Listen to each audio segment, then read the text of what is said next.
شکر ہے احترام سے نام لیتے ہیں، ورنہ یقین کریں جن لوگوں نے چشتی رسول اللہ یا اشرفی تھانوی رسول اللہ کلمے پڑھائے یا انڈورس کیے، یہ کتابوں میں چھاپے، یہ سیدنا عمر کے زمانے میں ہوتے تو آپ کیا سمجھتے ہیں حضرت عمر نے ان کو زبان سے سمجھانا تھا؟ آپ ذرا میری طرح کام تو کر کے دیکھیں، پھر آپ کو پتہ چلے گا میں تو سب سے نرم بندہ ہوں، اور گستاخانہ عبارتوں میں جتنے لوگ بول رہے ہیں نا، سب سے نرم میں ہوں، میرے زیادہ نرم بندہ آپ کو ملے گا نہیں کوئی۔ اور ٹی وی پہ آ کے لوگ بڑے بڑے نرم انداز میں بات کرتے ہیں، آپ لگ سے ان کی ذرا ویڈیوز دیکھ لیں، وہ لیک ہوتی ہیں تو پھر آپ کو پتہ چل جاتا ہے کہ کس قسم کی ویڈیوز ان کی لیک ہوتی ہیں۔ آپ نے جو ریکارڈ کروا کے بڑے بڑے بھڑ مارے، آپ اس پہ بات کرنے کے لیے تیار نہیں ہے۔ دیکھو کون بھاگ رہا ہے، اتنی سینس نہیں ہے کہ بھاگنے والا کون ہے۔ آپ کو تو خوش ہونا چاہیے تھا یار، اس کو تو پتہ ہی نہیں کیا لکھا ہے، اب تو اس کو دھونے میں بڑا مزہ ہے۔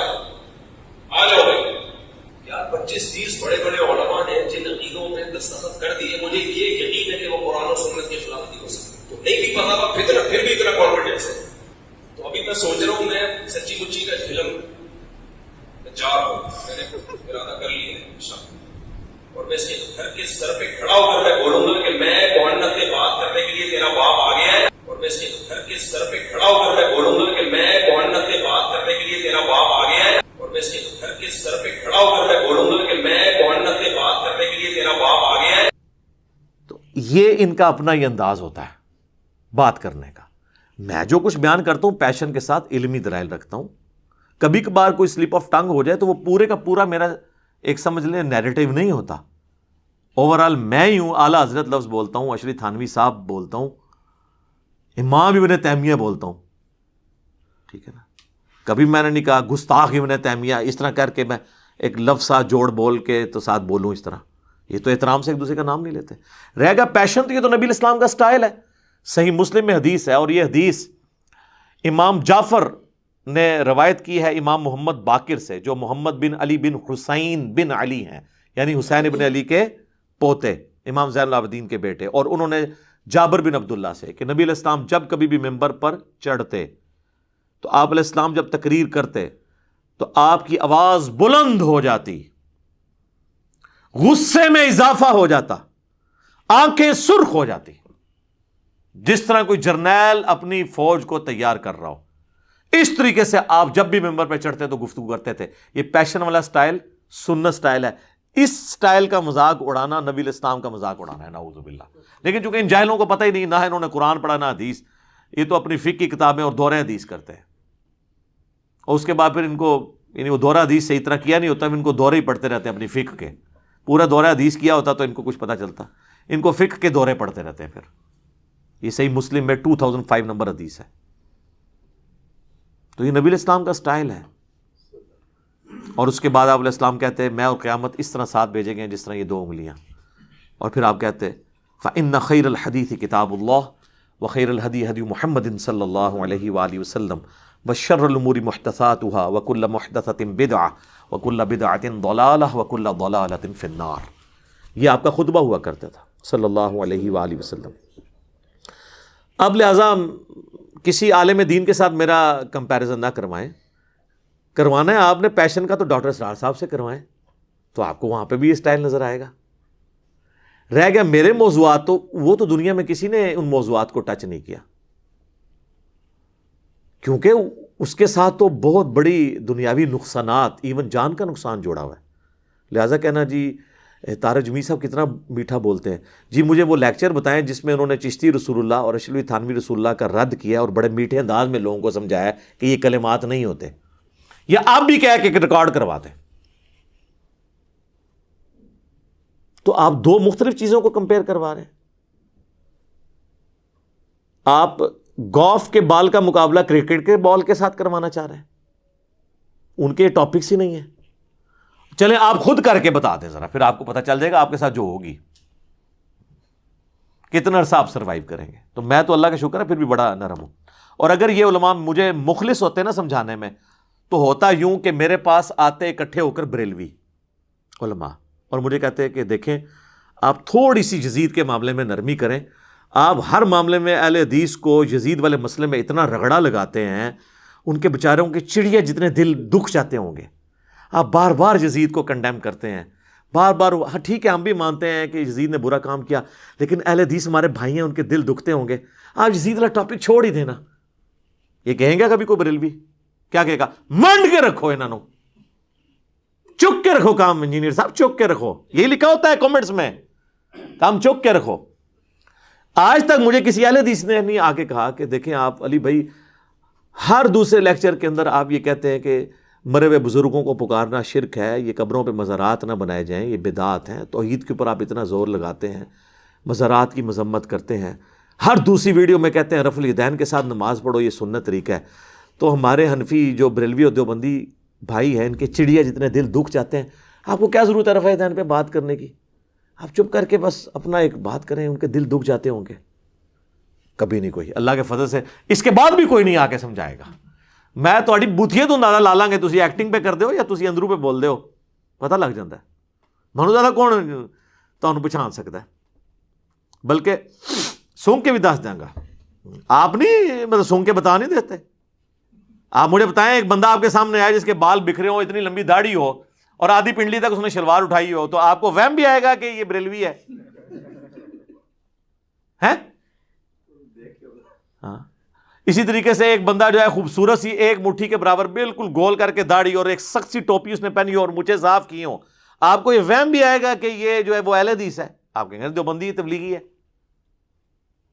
ٹھیک ہے، تو وہ سب کو پتہ چل جاتا ہے شکل و صورت سے. لہٰذا وہ آپ کی بھی سونگنے کی حصہ اللہ کے فضل سے بہت زیادہ ہے، عام لوگوں کو بھی پتہ ہے. تو یہ آج تک کسی نے آ کے مجھے نہیں کہا.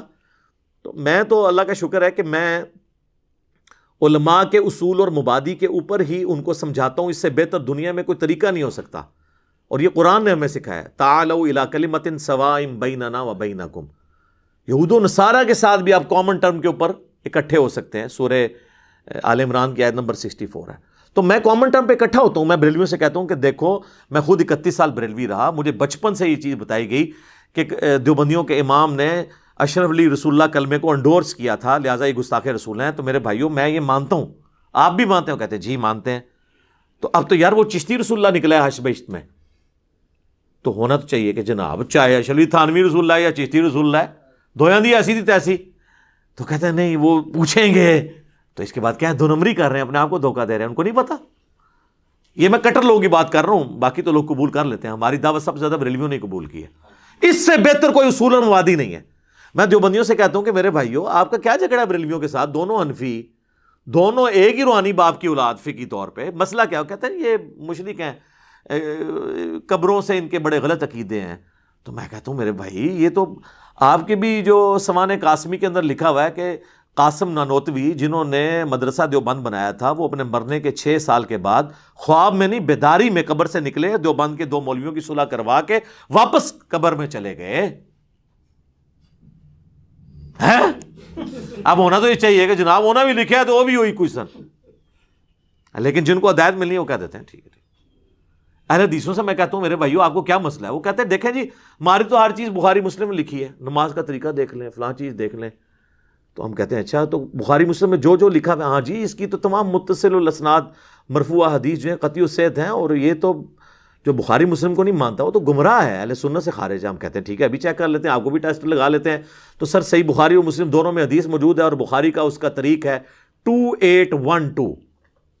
ہاں جی اب تو ویسے اس کا نمبر ہی بولیں تو ساتھ ہی کھوتی مر جاتی ہے ندی، کہ نبی صلی اللہ علیہ وآلہ وسلم نے فرمایا وائے عمار تجھے ایک باغی جماعت قتل کرے گی، تو انہیں اللہ اور جنت کی طرف بلائے گا اور وہ جماعت دوزخ کی طرف بلا رہی ہوگی. تو ہم کہتے ہیں میرے بھیا پھر فیصلہ کرو کہ مولا علی کی پارٹی جنت اور اللہ کی پارٹی ہے، اور مولا علی کے مخالفین جو آل امیہ تھے وہ جہنم کی طرف بلانے والی پارٹی ہے. جہنمی نہیں میں کہتا، جہنم کی طرف بلانے والی. ساتھ ہی وہ بخاری مسلم کا بخار محبت ختم.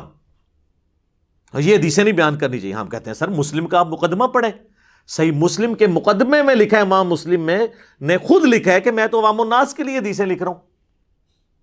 تم کہہ رہے ہو میں بیان نہیں کریں، تو چلیں مسلم کی آپ کو حدیث بیان کر دیتے ہیں، کریں جی. مسلم شریف میں 4776 نمبر حدیث ہے کہ عمر بن عاص خانہ کعبے کے سائے میں بیٹھے ہوتے ہیں، عبداللہ بن عمر بن عاص، اور ایک تابعی آ کے ان سے کہتا ہے عبد الرحمن بن عبد رب کعبہ جب وہ حدیث بیان کرتے ہیں کہ امیر کی اطاعت کرنی ہے، تو کہتے ہیں یہ آپ نے اللہ کے نبی سے خود سنا تھا ان کا، میں کعبے کے سائے میں بیٹھا ہوں، میرے کانوں نے نبی علیہ السلام سے یہ خود سنا تھا کہ اطاعت امیر کرنی ہے، میری آنکھوں نے حضور کو دیکھا، میرے دل نے آپ کی بات یاد رکھی۔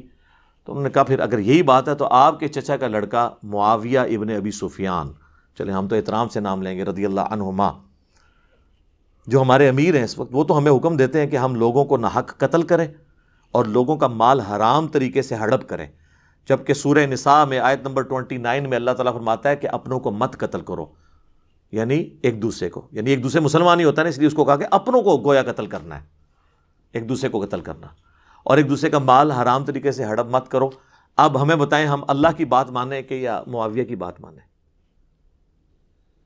تو وہ خاموش ہو جاتے ہیں۔ ان کا تو خیال ہے خاموش ہو کے انہوں نے کہا ہوگا تجھے ایران سے فنڈ آتا ہے، کہیں تو انجینئر کی ویڈیو تو نہیں دیکھتا، تو نے کہیں ڈائریکٹ تو نہیں حدیث پڑھ لی؟ تو وہ سر اٹھا کے کہتے ہیں کہ جن کاموں میں معاویہ تمہیں اللہ کے حکم کے مطابق چلاتا ہے اس میں ان کی اطاعت کرو، اور جس میں وہ مخالفت کرے تم اس کی نافرمانی کرو۔ یہ حدیث جب ہم مسلم سے بیان کرتے ہیں تو یہ ماننے کے لیے تیار ہو جائیں گے۔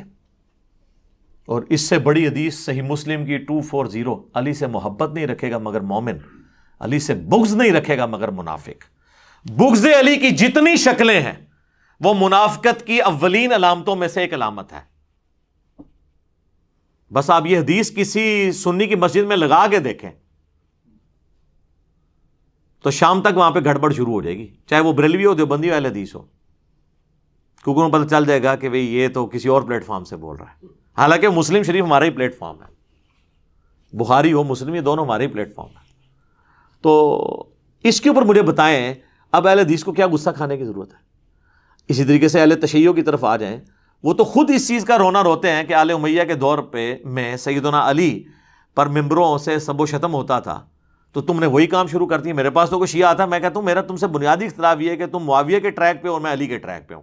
علی نے تو اپنے مخالفین کے لیے دعائیں بھی کی، ان کے جنازے بھی پڑھائے، اور اپنے ہاتھوں سے ان کو دفن بھی کیا، ان کی لاشیں اٹھائیں، ان پہ گریہ کیا، اور تم لوگ جو ہے وہ حضرت علی کے طریقے پہ نہیں چلتے ہو، اور ان لوگوں کے طریقے پہ چلتے ہو جنہوں نے 60 سال تک ممبروں پہ حضرت علی پہ لعنت کی، تم بھی صحابہ پہ لعنت کر کے انہی کے طریقے پہ ہو، تو آگے سے وہ بھی پریشان ہو جاتا ہے۔ اب اس سے بہتر اور کیا طریقہ ہے ان کو سمجھانے کا؟ تو ہم جس اصول اور مبادی، اسی کو میں نے اینٹی وینم، پھکی الزامی جواب نام دیا ہوا ہے۔ جیسے کوبرا سانپ کاٹ جائے نا تو اس کا علاج پھر کوبرے کے زہر سے ہوتا ہے، اسے کہتے ہیں وینم کا علاج اینٹی وینم، جو اس کے زہر سے بنتا ہے۔ تو میں اسی اصول کے اوپر ان کو جواب دیتا ہوں، اسے میں اینٹی وینم کہہ دیتا ہوں، پنجابی میں اسے پھکی کہہ دیتا ہوں، اردو میں اسے کہا جاتا ہے الزامی جواب، کہ ہاں بھئی اب اس پہ اگر یہ بات ہے تو تو بھی مان آؤ۔